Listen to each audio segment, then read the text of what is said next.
Before we crack open tonight's cursed can of content, I just want to say a big thank you to all our subscribers, and an extra Sinister shout out to the loyal members of the Sinister Elite.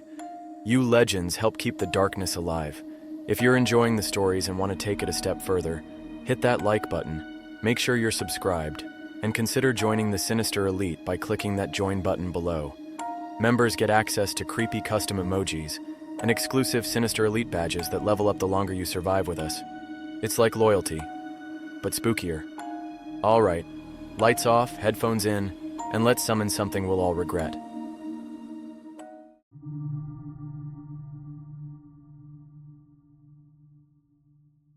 I took the job at Maplemoor Zoological Gardens because I thought it would be chill. I mean, come on. Night shift at a zoo? What was I gonna do? Give a koala a bedtime story? The listing said, light cleaning, exhibit monitoring, and closing duties.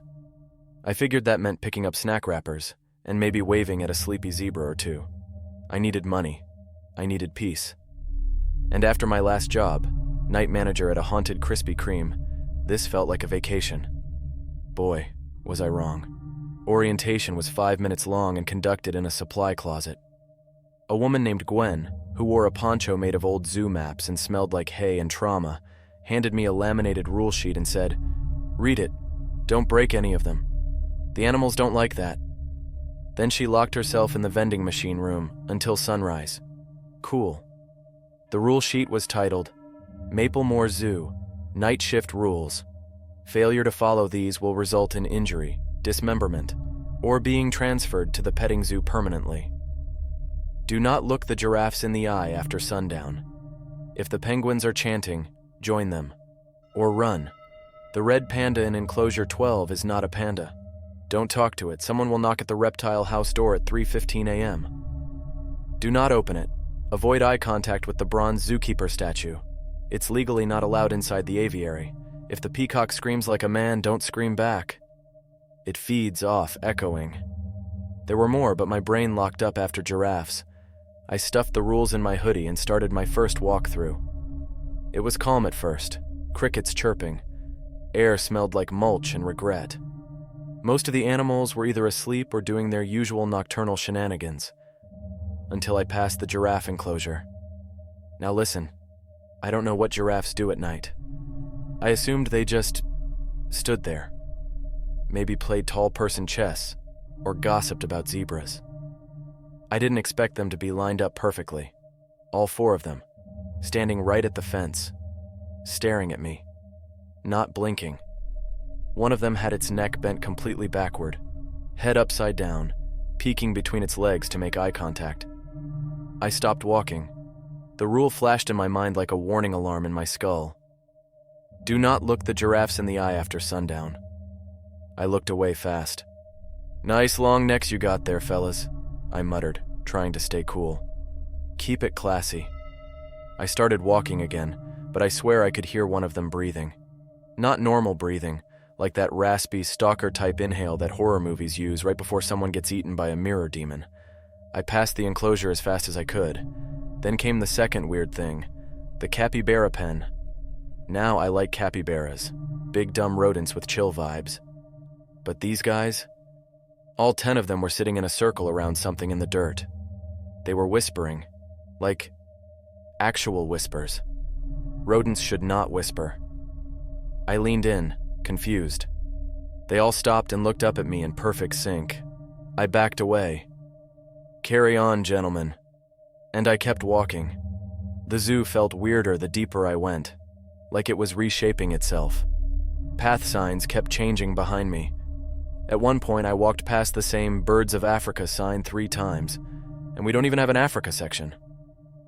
I reached the reptile house just before 2 a.m., and my flashlight started flickering. Of course. Inside, the air was warm and thick. The snakes were all huddled in one corner of their enclosures, like they were scared of something. That's when I noticed the security camera TV screen in the corner. All 12 enclosures were being monitored, but only 11 of them were showing actual reptiles. The 12th screen was static. Underneath it, Enclosure 12, Red Panda, Temporary.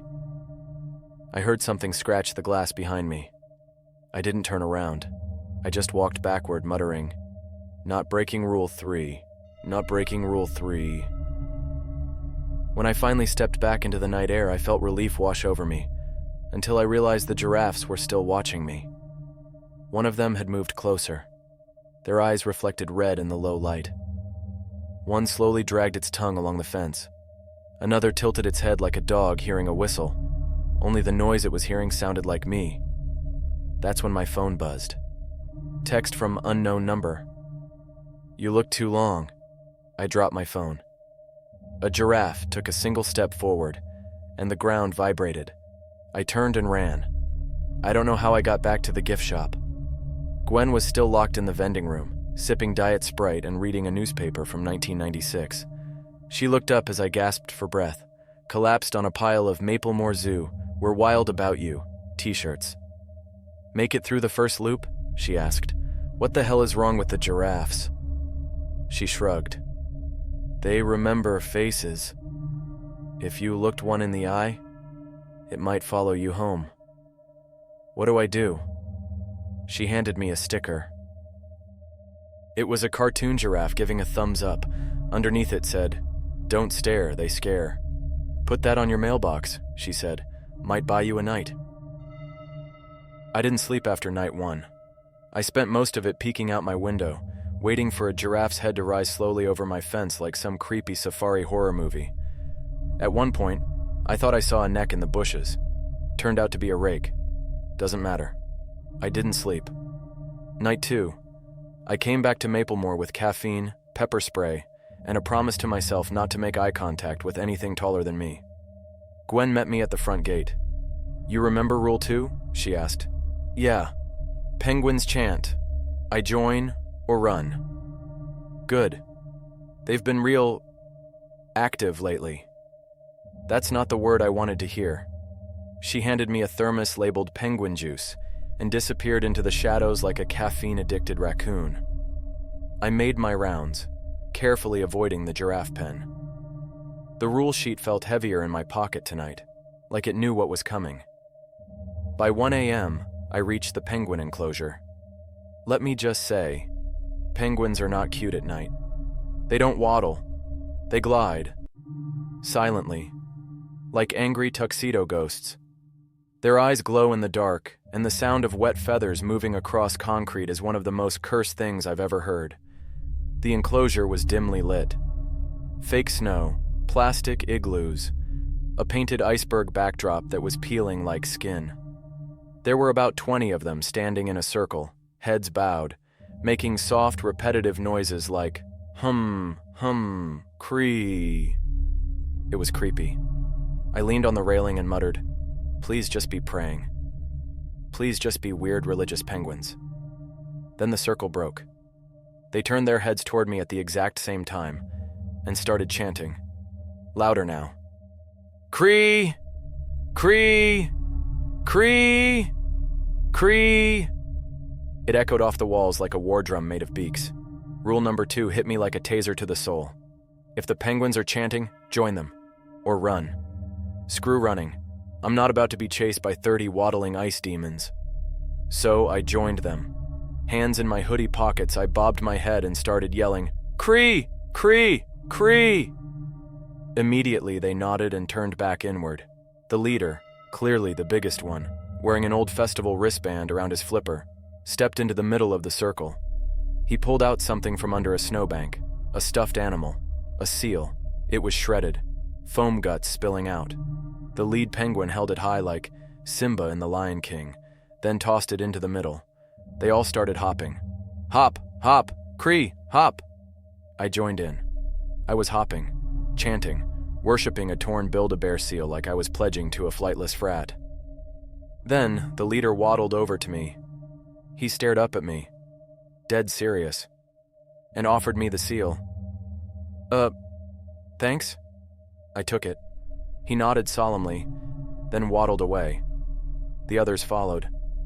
The ritual was over. The lights in the enclosure dimmed completely. A spotlight shone on the seal in my arms. The air dropped 10 degrees, and a voice, cold and female, spoke from somewhere in the snow machine above me. The gift has been accepted. I turned and ran so fast I almost slipped on a frozen otter. Back at the snack shack, I chugged Gwen's penguin juice, which tasted like cold espresso in fear. She was waiting, sitting cross-legged on a vending machine, eating crackers shaped like elephants. "They chose you?" she asked. "I think so." She nodded. "Then you'll be safe during the molting week." "That's a thing?" "Oh yeah. Last year they sacrificed the assistant night manager, pushed him into the sea lion pool, never found his shoes." I looked down at the stuffed seal. It had one eye and a tag that said "Property of Damien, do not cuddle." "What do I do with it?" "Sleep with it. Keep it close. Never let it get wet." "Why not?" She shrugged. "Have you seen what happens when foam expands?" I walked back toward the break room, still dazed, seal in one hand, thermos in the other. On the wall near the office, I saw the rule sheet again. Someone had scribbled in Sharpie beneath rule number 2, "If they give you the seal, you belong to them now." I stuffed the seal in my backpack and whispered, "Cree," just to be polite. That night when I got home, I put the seal on my nightstand. It was still wet. I don't know how long I stared at that stuffed seal last night, but I swear it moved. Just a little, like it exhaled. I zipped it up in a plastic bin and stacked 3 textbooks on top of it. The bin whispered, "Cree," as I walked away. Maybe. I might be losing it. Anyway, night 3. I came into the zoo with a tighter hoodie, stronger coffee, and a strict policy of not making eye contact with anything cuter than a Labrador. First thing I noticed? The giraffes were gone. No, not missing. They were just not visible. The enclosure was full of fog, dense, unnatural, and I swear something long and spotted moved inside it like a submarine made of neck. I didn't linger. I passed the penguins. They saluted me with a quiet, "Cree," and I saluted back, like we were war buddies who'd seen too much. Gwen was off tonight, allegedly dealing with paranormal flamingo disputes, which left me completely alone, and directly in the path of the one exhibit I'd been avoiding, Enclosure 12, the red panda. Its exhibit was tucked in the far corner of the park, past the sad toucan, the haunted cotton candy cart, and the fake animatronic alligator that definitely blinked when I walked past. I stopped at the gate. There was a sign nailed sideways into a tree stump. "Red panda, temporary, do not feed, do not speak." Under that, another handwritten note taped on with duct tape.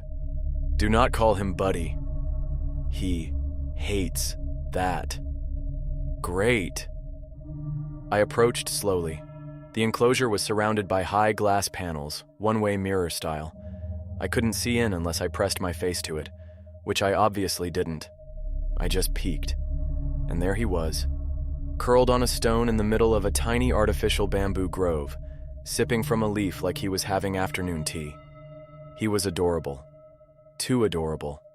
His fur was too clean, too vibrant.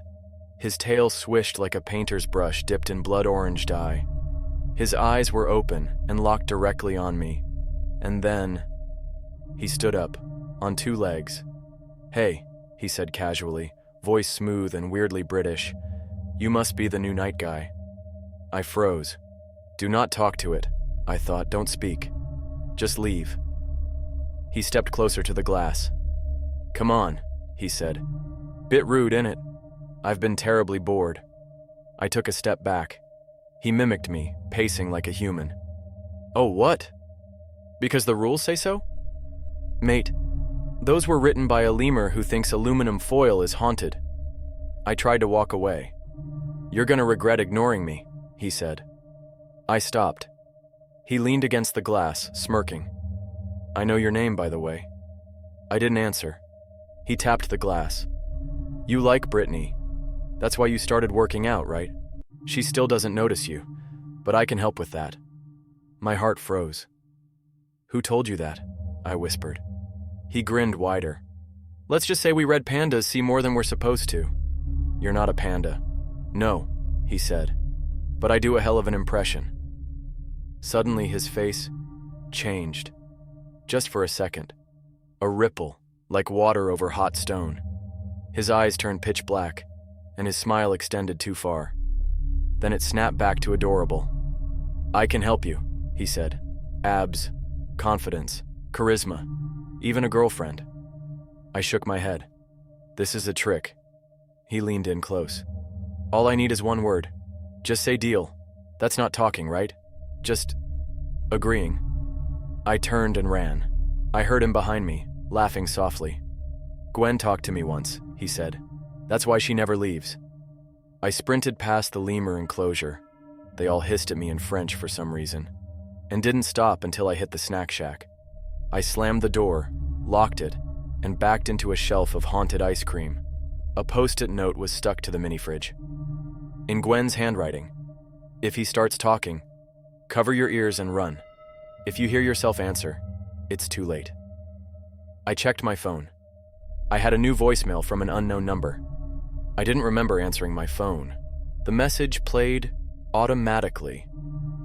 It was me, saying one word: deal.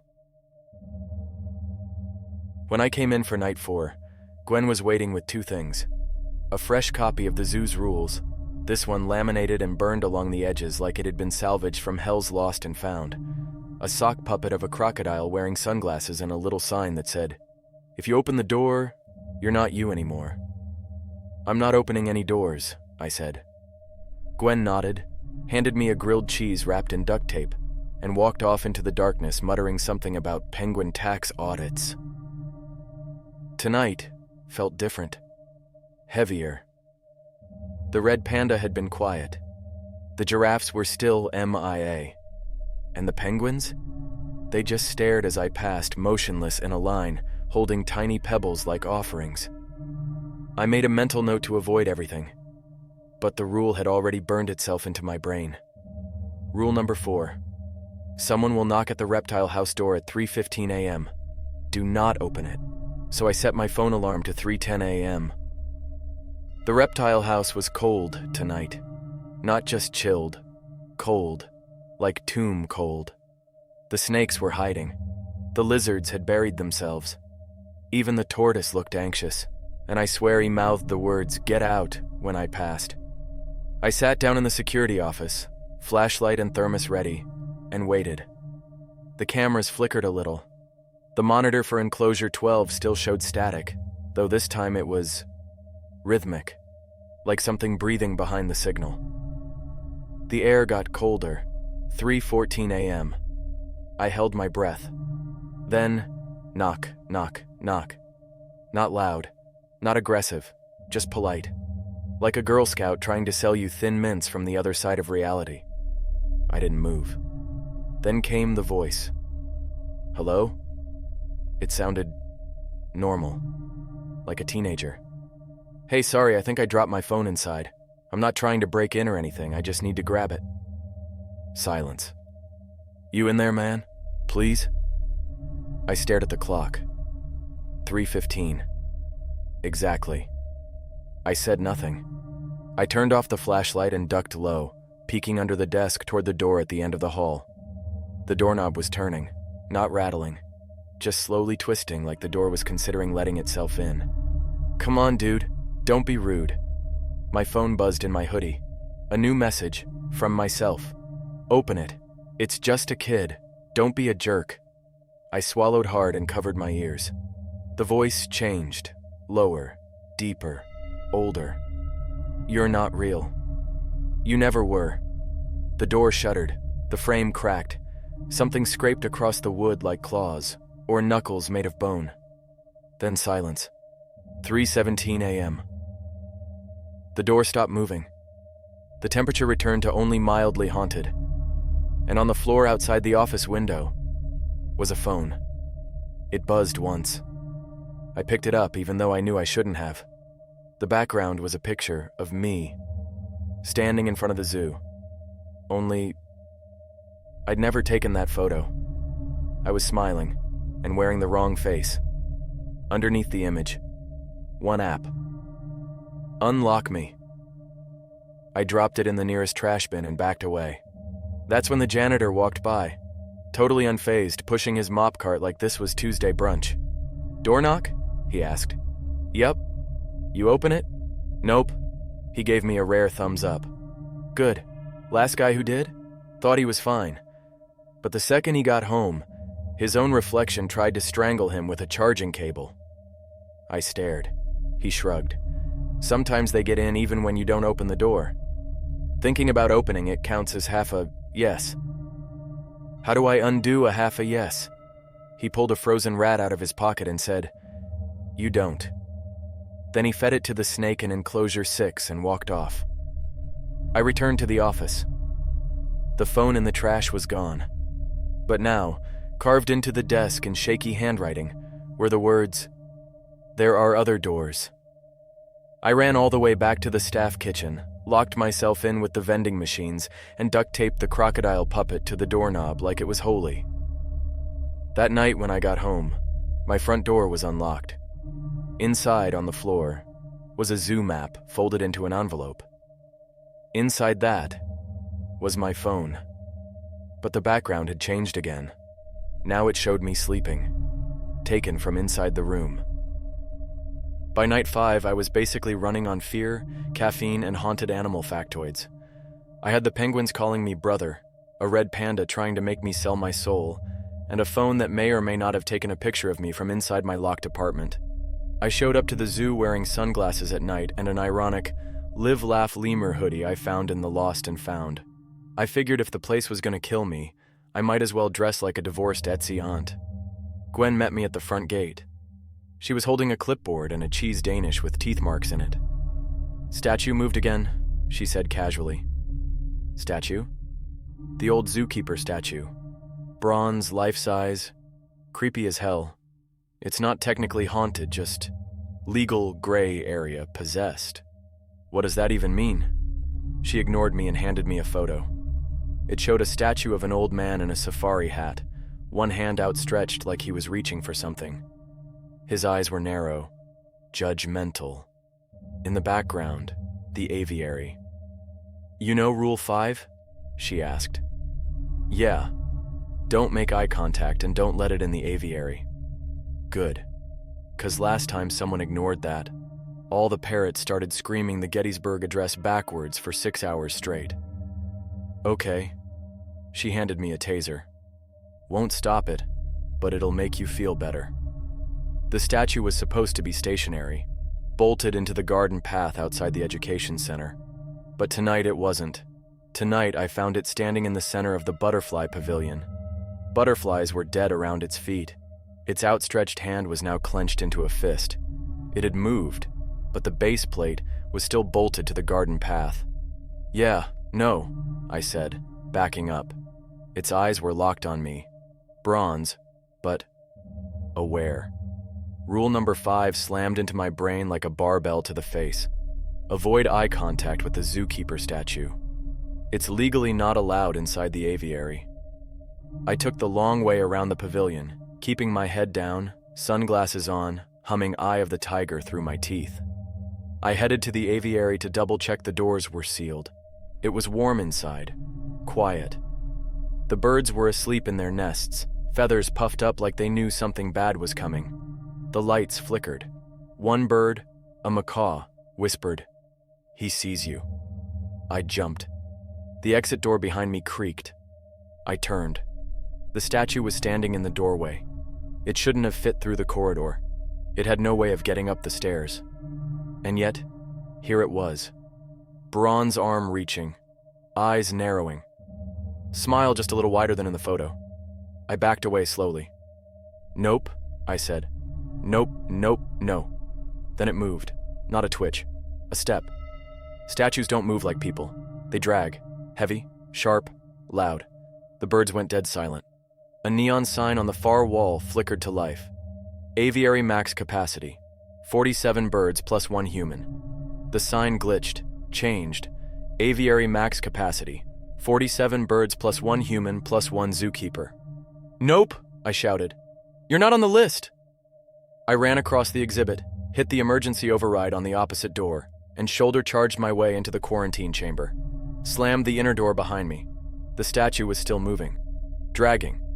The metal floor beneath it scratched like claws on bone. I hit the next door and rolled into the courtyard, gasping, feathers stuck to my hoodie. Outside, Gwen was waiting with a broom and a funnel cake. "You saw it, didn't you?" she said. "It tried to come in." "Statue law is tricky," she said, chewing. "It's not alive, so technically it can't break in. But if you open a door and it's close enough, that counts as a legal invite. What happens if it gets in?" All the birds start saying the names of the people who die next. I stared at her. "Who made this zoo?" She shrugged. "Most of it came with the land." That night, I triple-locked the aviary. Then I went to check the rule board. A new one had been scribbled in crayon, taped under rule number 5. Do not let the statue touch the flamingos. They remember what he did. On my way out, I passed the flamingo pond. One of them turned its head slowly to follow me. Its beak was smiling. I used to think peacocks were fancy chickens with better PR. Now I know there's something worse. When I got to the zoo tonight, I found a sticky note taped to the clock-in station. It smelled like hairspray and evil. Tonight's risk zone. Peacock Terrace. Don't sass it, don't shout, don't mirror its energy. Also bring breadcrumbs. Gwen was already inside, sipping a thermos labeled "Do not drink during eclipse." She looked at me over her readers. "If you hear the scream, just keep your mouth shut. It's like arguing with your ex. You'll never win." "What happens if I scream back?" She made a squawk noise, waggled her fingers, and muttered, "Echo, echo, echo," and boom. Brain soup. I took that as, don't test it. The Peacock Terrace sat between the snack shack and the petting zoo, which thankfully had been closed off tonight due to a possessed goat enrichment activity. As I approached, I saw the warning signs had all been changed. The usual, "Please do not feed," had been replaced with, "Silence is respect. Silence is survival." I stepped onto the terrace quietly. At first, nothing. Moonlight glowed against the enclosure fencing, fake waterfall still trickling. And then I saw him. The peacock. He stood at the center of the stone path, wings out. Feathers arched behind him like a demonic halo. His tail shimmered, but not with color, with movement. The spots in his plumage swirled like eyes trying to blink. I stayed quiet. He turned his head slowly, unnaturally slowly, and made direct eye contact. Then, he opened his beak and screamed, but not like a bird, like a man. A long, guttural human scream of agony and rage. Like someone falling down a well with a knife in their ribs and a broken heart. It echoed across the zoo, bounced off the aviary, rippled through the giraffe fog, and even made the red panda pause whatever dark deal he was brokering. I didn't move, didn't blink, didn't breathe. And then, behind me, someone screamed back. It wasn't me. It sounded exactly like me, though. Same tone, same voice, same breathless panic. The peacock turned his head, not toward me, but toward the echo. His feathers shivered with excitement. Then he screamed again. The echo came again, louder, and the shadows around him started shifting. Something tall stood just outside the reach of the light. Its shape warbled like heat rising from pavement, except it was cold. I could feel it. The scream echoed a third time. And then, the peacock grew. Not physically. Not like he got taller. More like, his presence inflated. His importance. The zoo tilted. He was the center now. He looked at me again and grinned. His beak didn't move, but his tail whispered, "We feed on your likeness." I stumbled back. My flashlight flickered. Behind me, the snack shack's neon sign glitched between nachos and no chance. And then I saw him, another me, standing across the terrace, wearing my hoodie. Same face, screaming back at the peacock in perfect time. Mouth stretched, too wide. Eyes missing. Skin slightly too tight on the frame. It was my echo. It opened its mouth wider and let out one last shriek. The peacock collapsed, feathers scattered, and the echo fell apart into black smoke, sucked into the air like steam off a cold body. The terrace went still. I collapsed to my knees. Then I heard Gwen's voice from the intercom. "Congrats. You didn't die. That's a passing grade around here." Back at the break room, I found a note taped to the coffee pot. New rule. Added, never answer your own scream. Below that, a Polaroid photo of me, screaming. Only, I never screamed. I flipped it over. The back said, taken tomorrow. I came in on night 7 and the zoo was quiet, not peaceful. More like the kind of quiet you get in a courtroom right before the verdict. Even the crickets weren't chirping. The usual smells of hay, wet concrete, and ghost poop had been replaced by something else. Anticipation. Gwen was waiting by the flamingo pond, feeding them marshmallows. "Didn't expect you back," she said. "You've survived 6 nights. That's more than most. I figured I'd at least finish the week before I mysteriously vanish." She handed me a wrapped protein bar. It said, "Flavor, regret, extra crunch." "The animals are watching tonight," she said, not looking at me. "They've seen you follow the rules. Some of them respect that. Some are curious." I raised an eyebrow. "About what?" She held up the rule sheet. The bottom of the list now had a new rule scribbled in with black marker. 10. Blank. Just an empty line. No text, no instruction, just space. "It showed up an hour ago," Gwen said. "The blank ones are the worst. How do you follow a rule with no rule?" "You don't," she said. "You interpret it." Fantastic. I headed toward the center of the zoo. The air felt thick, like the whole place was holding its breath. Every path I walked, animals turned to watch. The penguins lined up in rows, pebble offerings at their feet. The capybaras sat in a perfect circle, whispering louder than ever. Even the red panda sat calmly in his enclosure, smiling like he knew the ending. And above me, perched on a giraffe's neck like a flag on a pole, was the peacock. Silent now, but watching. I reached the heart of the zoo, the old amphitheater. An ancient stone stage, unused since the zoo's jazz kangaroo incident of 2009. On the stage stood a podium, and taped to it, a small handwritten card. Final performance, the rule breaker. Lights clicked on around me. Spotlights. I was suddenly standing center stage, alone. The audience, every animal in the zoo, in perfect silence. I heard Gwen's voice over the PA. "They want to see what you do when the rules run out." And then, it hit me. The blank rule wasn't a trap. It was a test. A test of me. What kind of night guard I'd become. What I'd learned. So I did the only thing I could think of. I made my own rule. I walked to the podium, picked up the marker taped underneath and wrote on the blank line, 10. Treat the zoo like it's alive. Because it is. The second I finished writing, the entire amphitheater shook. Not violently, like something deep beneath the earth sighed in relief. A low growl echoed, a rumble beneath the stage. And then, the zookeeper statue walked in. No dragging, no scraping, just calm steps, arms folded behind its back, like a judge arriving late to court. It walked straight to me. The audience parted. Even the penguins bowed. I stood frozen. The statue stopped in front of me, raised one bronze hand, and gave me a thumbs up. Then it turned, faced the audience, and nodded. I had passed. The lights dimmed. The animals began to leave, quietly, peacefully. Even the red panda gave me a respectful little cheers motion with his teacup. I walked back to the break room in a daze.